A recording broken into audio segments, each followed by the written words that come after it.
Welcome to Chapter 4, Carbohydrates, Sugars, and Starches. This is a great picture because it really shows us where carbohydrates come from. So as the book discusses,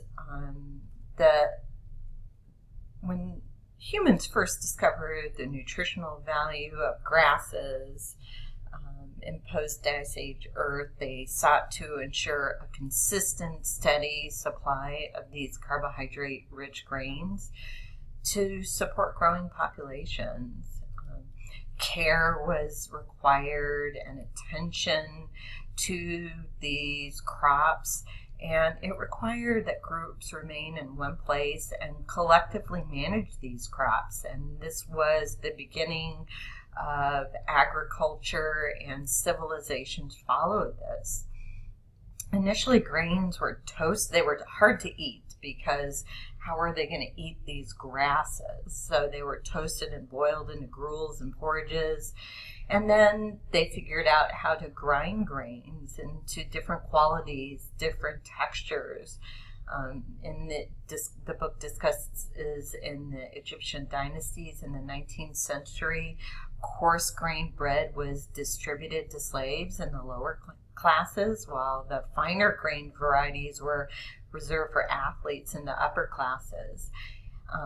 What they didn't know that was this less refined bread was actually more nutritious, containing more of the germ in the bran, and that the other upper crust that disdained that coarse bread was eating the less nutritious flours. And as we moved into the Industrial Revolution with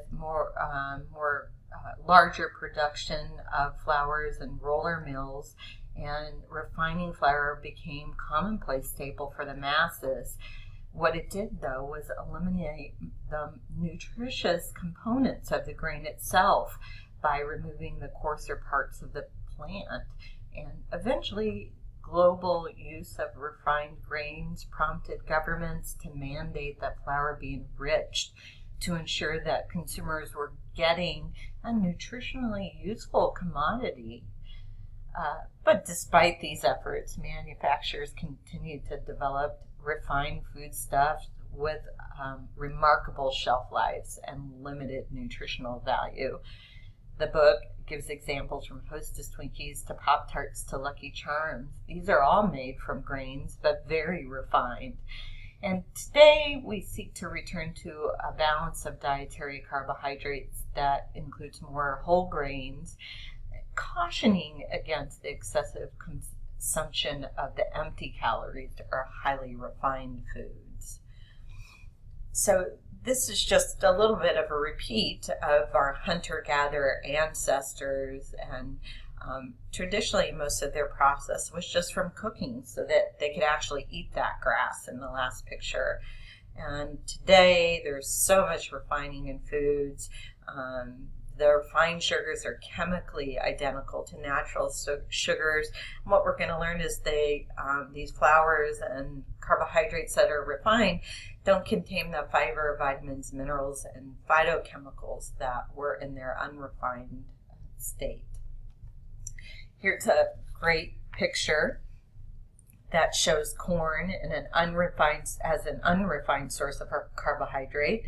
But then it's refined through grinding, cooking, extruding, and drying, and eventually ends up as cornflakes in your cereal bowl. And the sugar you sprinkle on your cornflakes is also a refined carbohydrate. It's been refined from sugar cane and sugar beets. So let's talk about refined sugars. They've been implicated as one of the causes of the obesity epidemic in the United States, and current recommendations suggest that we consume less refined sugar or processed carbohydrates and more whole grains and whole food sources of carbohydrates.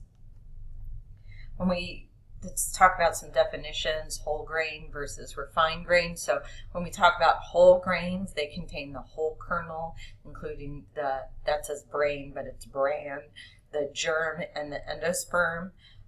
Refined grains are foods that are processed to remove the coarse parts, such as the bran and the germ, which removes the fiber and some of the vitamins and minerals. So this diagram shows us the original whole grain product provides greater amounts of many nutrients than the refined grain, but lesser amounts of a few nutrients that are added during the enrichment process. So a kernel or grain is made up of 3 parts that together provide all the nutrients present in whole grains. First, the endosperm is the largest part of the kernel. It's made up of primarily starch, but it also contains most of the kernel's protein, along with some vitamins and minerals.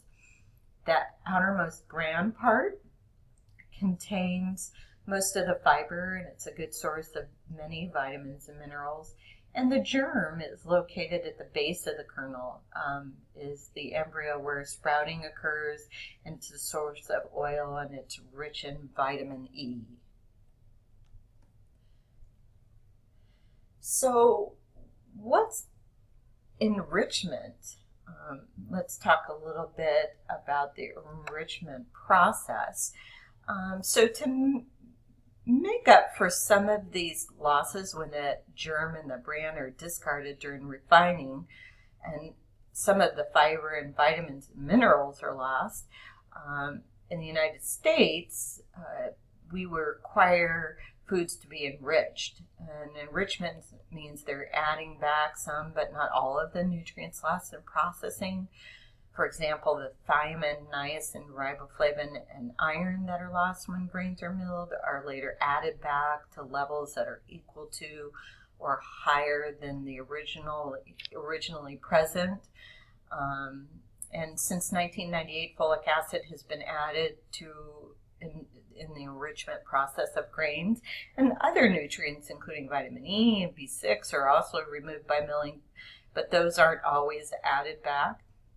So therefore, foods made with refined grains contain more of some nutrients and less of others than the original source of food or food made from whole grains. So that graph on the right shows the amount of nutrients in refined flour, and the yellow bars are much lower than the amounts originally present in the whole grain. That's that 100% vertical line.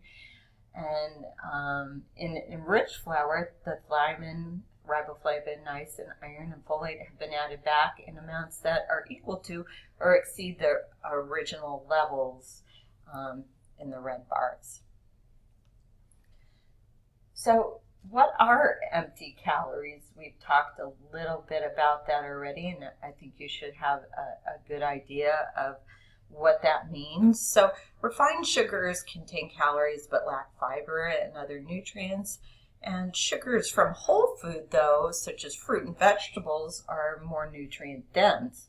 So refined sugars added to food during processing or at the table can account for about 15% of the calories consumed in a typical American diet. And like we said, they're nutritionally and chemically identical to sugars that occur naturally in food, but when they're separated from their plant source and refined, we see the loss of the fiber, vitamins, and minerals, and other substances like the phytochemicals in the original plant.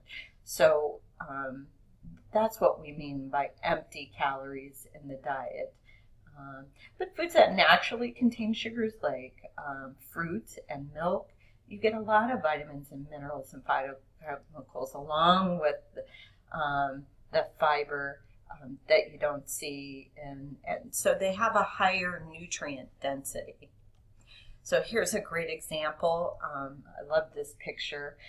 It compares added versus naturally occurring sugar, and what it shows is we're comparing 3 kiwis to 4 pieces of red licorice, and comparing which is the more nutrient dense choice. So the kiwis they're similar in calorie level, you can see on the first bar, and there's almost exactly in the grams of carbohydrate. But the kiwis are an unrefined source of sugar that also provides fiber and vitamin C, folate, and calcium. But most of the calories in the licorice are from added sugar, and it's lower in nutrient density because it provides almost no other nutrients.